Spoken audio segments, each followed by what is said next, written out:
आपने Amazon का नाम तो सुना ही होगा। दुनिया का सबसे बड़ा ऑनलाइन स्टोर। जेफ बेजोस ने 1994 में इसकी शुरुआत की थी और आज Amazon दुनिया के 100 से ज्यादा देशों में अपना एम्पायर बना चुका है। पर अभी भी एक ऐसा देश है जहां पे Amazon ने सारी कोशिशें कर ली है पर वो वहां का किंग नहीं बन पाया है और वो देश है भारत। हाँ दोस्तों, इंडिया में Amazon ने आज तक हजारों लाखों करोड़ रुपए लगा दिए हैं, फिर भी वो फ्लिपकार्ट को इंडिया के अंदर पिछाड़ नहीं पा रहा है। हम इस वीडियो में ये समझेंगे इसकी क्या वजह है, क्यों फ्लिपकार्ट आज भी Amazon से आगे है और Amazon आज तक क्यों फ्लिपकार्ट को बीट नहीं कर पाया। Amazon ने इंडिया में 2013 में एंट्री ली पर फ्लिपकार्ट उससे पहले ही 2007 में इंडिया में आ चुका था। सचिन और बिन्नी बंसल ने मिलकर 2007 में फ्लिपकार्ट की नींव रखी थी और फ्लिपकार्ट तभी से अटैकिंग मोड में काम करने लग गया था। सचिन और बिन्नी बंसल दोनों ही आईआईटी के एक्स स्टूडेंट थे और उन्होंने जब फ्लिपकार्ट की शुरुआत की तो उन्होंने उससे पहले से ही इंडियन मार्केट को समझना शुरू कर दिया था, इंडियन कस्टमर्स को समझना शुरू कर दिया था और इसी चीज ने आज भी फ्लिपकार्ट की जो नींव है वो इंडिया में सबसे मजबूत बनाई हुई है।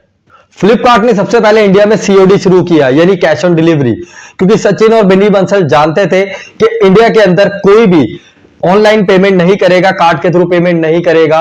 तो उन्होंने सबसे पहले कस्टमर बिहेवियर समझा और इसी अप्रोच ने फ्लिपकार्ट को इंडिया का सबसे बड़ा ई कॉमर्स मार्केट बनाया। लेकिन बात करें Amazon की, तो Amazon जो इंडिया में आया वो अपना वेस्टर्न माइंडसेट के साथ ही आया, यानी वो पेमेंट क्रेडिट कार्ड से लेता था, पेमेंट ऑनलाइन लेता था और उसका जो इंटरफेस था वो भी पूरी तरह से इंग्लिश में था। तो इंडियन जो कस्टमर थे वो जल्दी ट्रस्ट नहीं कर पाए क्योंकि उस समय इंडिया में ऑनलाइन पेमेंट का इतना बूम नहीं था जितना कि आज है। इसी को देखते हुए इंडियन कस्टमर ने कहा कि Amazon हमें समझ नहीं आ रहा है, हमें फ्लिपकार्ट समझ आ रहा है। फ्लिपकार्ट ने कहीं ना कहीं इंडियन कस्टमर को समझा, उन्होंने समझा कि यहाँ पे मैं नो कॉस्ट ईएमआई का ऑप्शन देना होगा, बिग बिलियन डे जैसी सेल्स के थ्रू हमें बड़े से बड़ा डिस्काउंट देना होगा और यहाँ पे लोग कैश ऑन डिलीवरी ही लेंगे, जिससे फ्लिपकार्ट ज्यादा अच्छी पकड़ बना पाया मार्केट में और Amazon उतनी अच्छी पकड़ नहीं बना पाया। वही बात करें एड्स की, तो Amazon ने बहुत प्रीमियम एड्स पे ध्यान दिया पर दोस्तों फ्लिपकार्ट ने बहुत बेसिक एड्स पे ध्यान दिया। आपने देखा होगा उनकी एक एड आती थी जहां पे बच्चे होते हैं बट वो अडल्ट की तरह एक्टिंग कर रहे होते थे। उन एड्स ने लोगों के माइंड पे जाके सीधा अटैक किया, जिससे कहीं ना कहीं लोगों का जो ध्यान था वो सीधा सीधा फ्लिपकार्ट की साइड गया और Amazon उतने अच्छे से कनेक्ट नहीं कर पाया, जिसका एडवांटेज फ्लिपकार्ट ले गया। 2023 के एक सर्वे के हिसाब से जो इंडिया का ई कॉमर्स मार्केट था उसमें फ्लिपकार्ट का जो शेयर था वो 48% था और Amazon का जो शेयर था वो 26% था और आज भी आप 2025 में भी देख सकते हैं कि वो गैप इतना ही बना हुआ है, जिससे पता लगता है कि फ्लिपकार्ट पे लोगों का ट्रस्ट ज्यादा है। और इसका रीजन जो था वो सिंपल था इतना गैप होने का, क्योंकि Amazon ने भारत के कस्टमर को भी वैसे ही एंटरटेन किया जैसे वो ग्लोबल कस्टमर को करता था, पर ग्लोबल कस्टमर अलग है और जो इंडियन कस्टमर है वो अलग है। पर फ्लिपकार्ट ने ये गलती नहीं की, फ्लिपकार्ट ने इंडियन कस्टमर को अच्छे से जाना पड़ा और उसी हिसाब से उन्होंने अपनी पॉलिसीज को इंप्लीमेंट किया, जिससे फ्लिपकार्ट ने ज्यादा मार्केट शेयर कैप्चर किया। एग्जाम्पल, जैसे Amazon अपनी प्राइम डे सेल निकालता था तो वो उसमें डिस्काउंट देता था, वो डॉलर स्टाइल में डिस्काउंट देता था, जिसे इंडियन पब्लिक थी वो अच्छे से समझ नहीं पाती थी। बट जो फ्लिपकार्ट था वो अपनी जो बिग बिलियन डेज लाता था तो वहां पे वो इस तरीके से डिस्काउंट देता था जिससे इंडियन पब्लिक उसे समझ पाती थी। इसी वजह से भी जो फ्लिपकार्ट की सेल है वो आज भी ज्यादा होती है। तो यानी जो इंडियन कस्टमर थी वो Amazon से जल्दी इसलिए कनेक्ट नहीं कर पाई क्योंकि Amazon का जो इंटरफेस था वो इंडिया में भी वैसा ही था जैसे ग्लोबल था।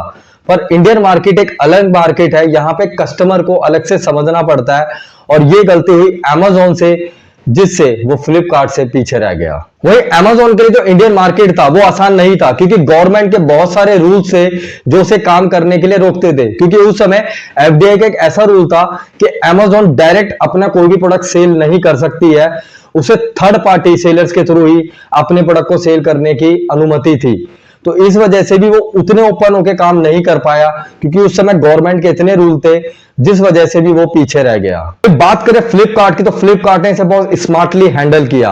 उनके पास मित्रा, फोन पे, ई कार्ड जैसे डिलीवरी सिस्टम थे, जिससे वो डायरेक्ट लोकल से लोकल एरिया में भी कस्टमर से कनेक्ट कर पाया, लोकल से लोकल एरिया में भी अपने प्रोडक्ट को भेज पाया, जिससे वो ज्यादा से ज्यादा लोगों तक पहुंचा और लोगों को ऐसा लगा कि हाँ, फ्लिपकार्ट के थ्रू हमारे पास कुछ भी आ जाएगा, क्योंकि उसने ये काम बहुत स्मार्टली किया था। और बाद में इसी को देखते हुए Amazon ने अपना एक Amazon पे भी लॉन्च किया था, क्योंकि फ्लिपकार्ट के साथ फोन पे बहुत अच्छा वर्क कर रहा था।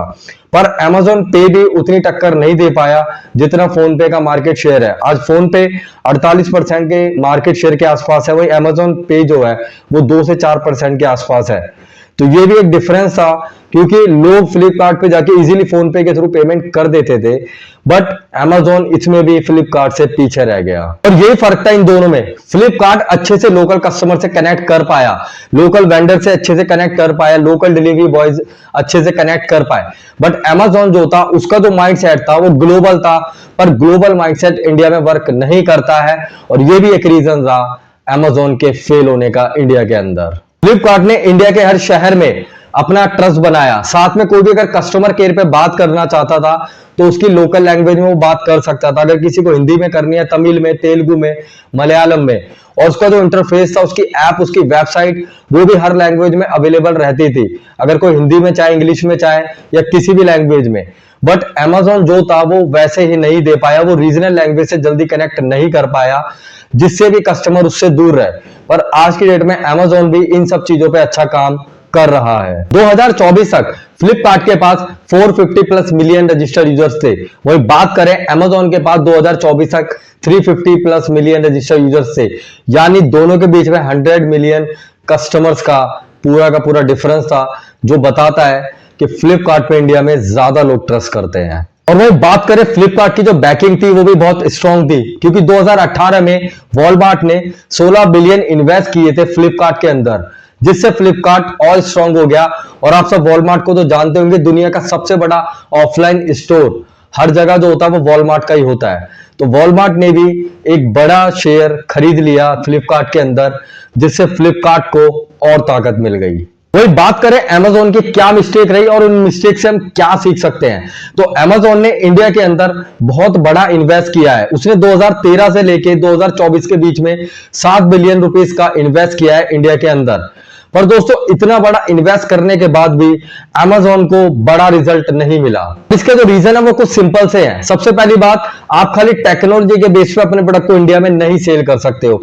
इंडियन कस्टमर में आपको अपना ट्रस्ट बनाना होगा, इंडियन कस्टमर को समझना होगा उसे क्या चाहिए, उसकी हैबिट्स क्या है, तभी आप अपने प्रोडक्ट को इंडिया में सेल कर सकते हो।